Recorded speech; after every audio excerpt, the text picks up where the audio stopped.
Olá, nono ano Santa Marta Premium. Tudo bem com vocês? Eu espero que sim.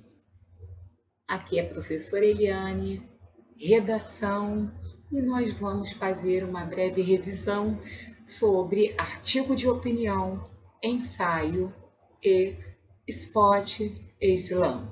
Bom, num primeiro momento, vamos falar rapidamente, porque o tempo também é curtinho, é só mesmo para que nós não percamos o fio da meada do que nós já trabalhamos em sala de aula. Ok, galera? Bom, no primeiro momento, lembrando que o artigo de opinião é um tipo de texto dissertativo argumentativo, tá? Ele é um tipo, lembrando, ele não é uma dissertação argumentativa. Ele é um tipo de texto, né, dissertativo argumentativo.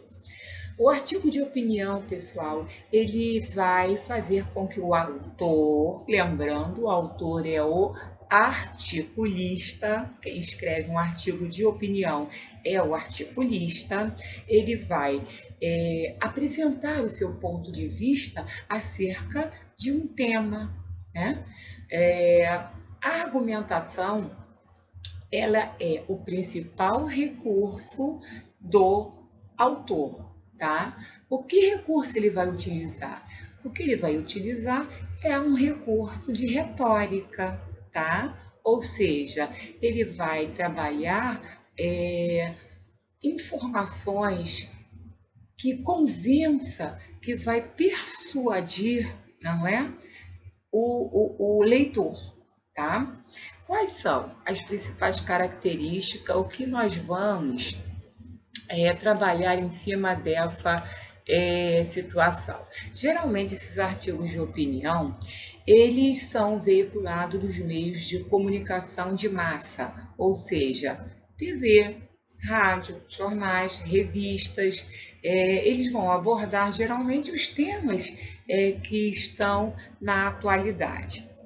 Lembrando aí as principais características que serão apontadas, textos escritos em primeira ou terceira pessoa, lembrando que a dissertação argumentativa ela é sempre escrita em terceira pessoa. O artigo de opinião, ele já te oferece essa facilidade, esse poder de escolha que vocês terão de falar também, escrevê-lo em primeira pessoa, ou seja, primeira e terceira pessoa. O uso de argumentação e persuasão. Geralmente, um artigo de opinião é assinado pelo autor, ou seja, pelo articulista. As produções, elas geralmente são publicadas em meios de comunicação, possui uma linguagem simples, tá, gente? Pode ser objetiva ou subjetiva, ou seja, o articulista ele pode levar uma linguagem direta ou ele pode fazer uma subjetividade justamente para levar o leitor à reflexão, tá? Geralmente ele pode também escolher um tema que seja da atualidade. Por exemplo, pode-se ver agora atualmente, com o problema do coronavírus, vários comentários a respeito da doença. Vários artigos de opinião, todo mundo opinando, todo mundo tendo seu ponto de vista e tentando convencer aquele leitor sobre o ponto de vista dele, o artigo de opinião dele. O articulista tem o seu ponto de vista e vai tentar nos convencer a respeito disso, tá bom? Possui, logicamente, temas polêmicos, provocativos, né? Os verbos, geralmente, eles estão sempre no presente e também no imperativo. Quanto à estrutura, geralmente segue uma estrutura de textos dissertativos argumentativos, com uma introdução, tá? Colocando um tema polêmico, lembrando aí, tema não é título, tá? Tema não é título. Tema é aquilo que vai trazer vários assuntos a serem desenvolvidos ao longo do artigo de opinião, ok? O desenvolvimento vai ser a interpretação, o momento em que a opinião, a argumentação serão os principais recursos utilizados, tá? E a conclusão, né? Que na verdade ele vai fechar com a sua opinião e esse artigo ele vai apresentar suas ideias para encerrar o assunto, tá? Bom, agora vamos falar um pouquinho sobre o ensaio.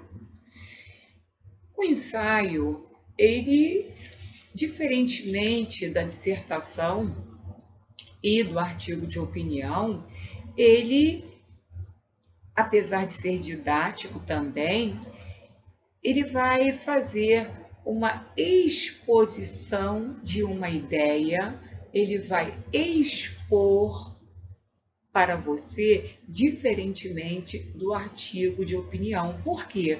A principal característica que envolve o ensaio é não haver a necessidade de comprovação do que eu estou defendendo, tá?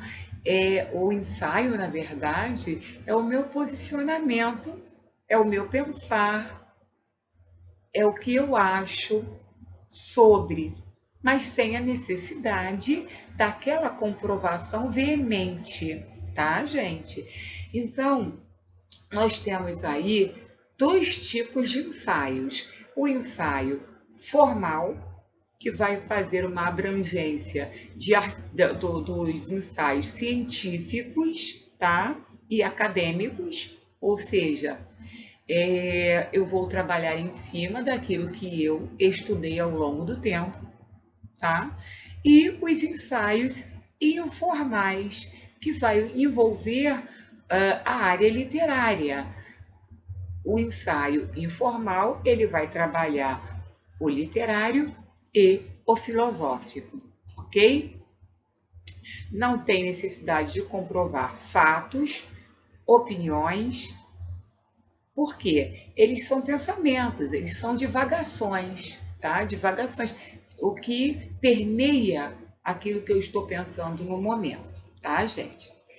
A linguagem, geralmente, do ensaísta, ela vai se aproximar uma linguagem mais poética, tá? O que nós estamos trabalhando na apostila é o ensaio mais voltado para o informal, ou seja, buscando uma linguagem mais aproximada à linguagem poética e subjetiva, ok? Bom, tanto no formal quanto informal, o ensaio ele não vai possuir uma forma fixa, tá? Ele vai geralmente, cada autor vai trabalhar a sua maneira, sem uma necessidade rígida, mas exigindo uma clareza das ideias, daquilo que ele quer expor em seu ensaio. Bom, por hoje, nesse videozinho de revisão, chegou. Bom, gente, dando continuidade ao primeiro vídeo, né, nono ano, vamos agora falar um pouquinho mais sobre o jingle e o spot. Bom, a publicidade no rádio começou muito antes do que você imagina. Tendo na sua época de ouro, antes do boom da televisão, seus anúncios eram feitos de forma de música, tá? Era música na rádio, para chamar atenção, para poder vender um produto.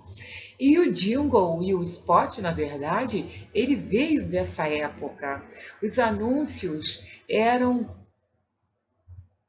spots e jingle que grudavam, o jingle principalmente, grudava na nossa mente como um chiclete. Mas e o spot? O jingle grudava como chiclete. E o spot? O que é o spot? O spot, gente, muitas vezes as pessoas confundem o jingle com o spot.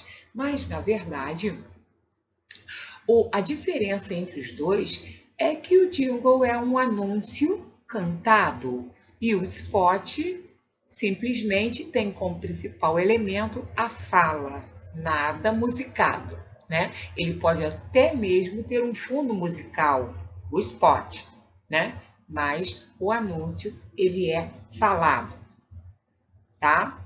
E a principal característica do spot é essa, ok? Por exemplo, é, quando nós trabalhamos esse conteúdo em sala de aula, alguém cantou: Já é Natal na Líder Magazine. Isso aí é o quê? É um jingle de mulher para mulher. Marisa, outro jingle. Ou seja, são é, pequenas musiquinhas, o jingle, que fica na cabeça da gente e quando a gente ouve, associa ao produto, ok? Agora, o spot, ele pode ter um fundo musical, tá, gente? Por exemplo, eles colocam um fundo musical e fala, por exemplo, uma musiquinha de fundo só tocada, sem fala. E vem uma voz e fala: Venha estudar no Colégio Santa Marta Premium, onde você aprende com os melhores professores, uma escola que pensa em você. O que eu acabei de falar é um spot, tá? Eu poderia colocar um fundo musical e transformá-lo no spot, ok? É... Bom, pessoal, agora vamos falar um pouquinho do Islã. Islã é a voz de identidade e resistência dos povos contemporâneos, tá? Muito vamos ver é, a poesia falada, não escrita, ela é apresentada para grandes plateias e também não é um fato novo, tá? A grande diferença é que hoje a poesia falada, ela se apresenta para o povo e não para uma elite, tá? Nós estamos falando aí do Islã. Essa palavra, ela surgiu na cidade de Chicago, por volta de 84, e hoje a Poetry Slam, como é chamada, é uma competição, tá? Uma competição de poesia falada, em que traz questões de atualidade para um debate esse de poesia, tá? Slam é uma expressão inglesa cujo significado se assemelha ao som de uma batida na porta ou numa janela, algo próximo do nosso pá, daqui, pá, de lá, tipo assim, tá? Então, nessas apresentações, o poeta, ele performar, tem a sua performance, né? E conta somente com o recurso da sua voz e do seu próprio corpo, com gestos, batidas, mas não de acompanhamento sonoro, tá, gente?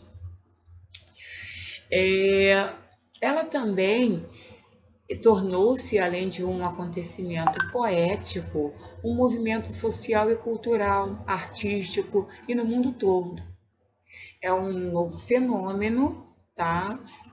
Fenômeno de poesia oral, em que os poetas da periferia abordam criticamente temas como racismo, violência, drogas, entre outros tantos problemas que suscitam na sociedade, principalmente nos centros urbanos. E faz com que a plateia se desperte para uma reflexão, né? Uma tomada de consciência, de atitude política em relação a esses temas. Geralmente os campeonatos das poesias, eles passam por etapas ao longo do ano. De fevereiro a novembro, às vezes tem 3 rodadas, e o vencedor ele é escolhido por 5, né, jurados da plateia, e o prêmio geralmente é simbólico, é um livro, né? Pode ser, sei lá, uma coisa simbólica, tá? Bom, por hoje é só. Eu espero que vocês tenham absorvido o conteúdo e uma boa tarde para todos, e que nós possamos, numa próxima aula, trabalhar novos conteúdos, porque o que nós falamos até agora tão somente foi uma revisão, ok, gente? Um grande beijo, fiquem com Deus e até breve.